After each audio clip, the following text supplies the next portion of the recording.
Hey guys, so my name's Kylie. I'm going to share with you guys a story on mighty miracles. Long, long ago, an evil Pharaoh ruled over Egypt. The land was filled with Israelites, who were God's people.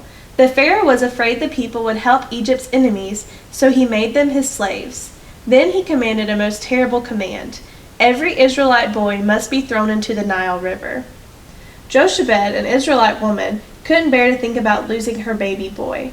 For 3 months, she kept him a secret. When he grew too big to hide, she tucked him in a basket and nestled into the reeds by the river. Miriam, the baby's sister, hid nearby to watch over him. The basket was soon found by Pharaoh's own daughter. When she saw the baby crying, she felt sorry for him. Miriam ran to her. "Should I get an Israelite woman to care for him?" she asked. Pharaoh's daughter agreed, and Miriam hurried to get the baby's own mother. When the baby boy grew older, Jochebed brought him to Pharaoh's daughter. He became her son, and she named him Moses. Years later, Moses saw an Egyptian beating an Israelite slave. He was so angry that he killed the Egyptian, but Pharaoh found out and tried to kill Moses. Moses ran away and became a shepherd in Midian. When the Pharaoh finally died, another Pharaoh took his place. But life was still terrible for the Israelites. They cried out to God for help, and he heard them. One day, Moses was out tending the sheep when he saw something strange. A bush was on fire, but it didn't burn up. Suddenly, God spoke from the bush. "Moses, I am sending you to lead my people out of Egypt." But Moses didn't want to go. "I'm not good at speaking," he said. "Please send someone else." God became angry, but he said, "Aaron, your brother, will meet you, and he'll speak for you." Moses traveled back to Egypt.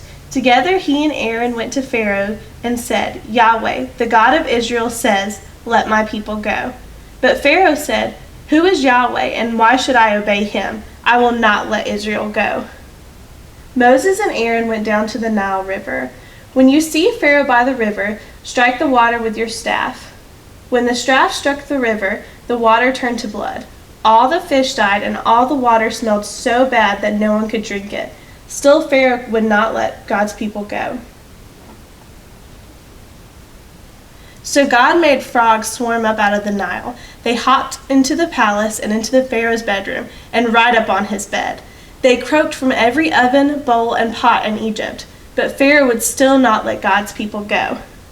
So God sent more plagues. He turned the dust of the earth into biting and stinging gnats. Then swarms of flies filled every house.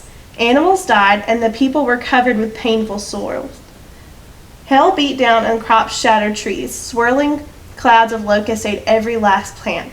Then 3 days of thick black darkness covered all of Egypt. Only the Israelites had light. Still, Pharaoh would not let God's people go. Then God sent one last plague, the most terrible one of all. But he told Moses how to keep the Israelites safe. "Sacrifice a sheep or a goat and paint your doorposts with its blood." Moses said, "When God sees the blood, he'll pass over your house and you'll be safe."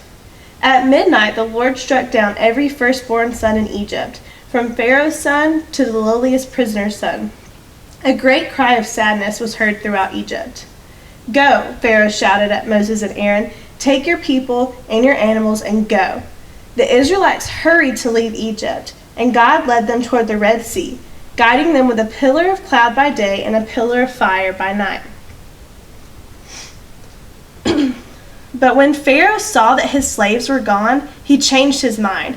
"Bring the chariots," he ordered, and then he and his entire army chased after the Israelites. The Israelites saw them coming and were terrified. But Moses said, "Don't be afraid. God will fight for you." Then he stretched out his hand over the Red Sea. God sent a powerful wind that drove the sea back, and the Israelites walked across on dry ground. The Egyptians chased them into the sea, but God made their chariots swerve and crash. Moses stretched out his hand again, and God sent the waters rushing back. Pharaoh's entire family was swept into the sea. God's people were saved. God used mighty miracles to rescue his people from slavery to Egypt. Many years later, Jesus used mighty miracles to show that he was truly the Son of God and had come to rescue his people from slavery to sin.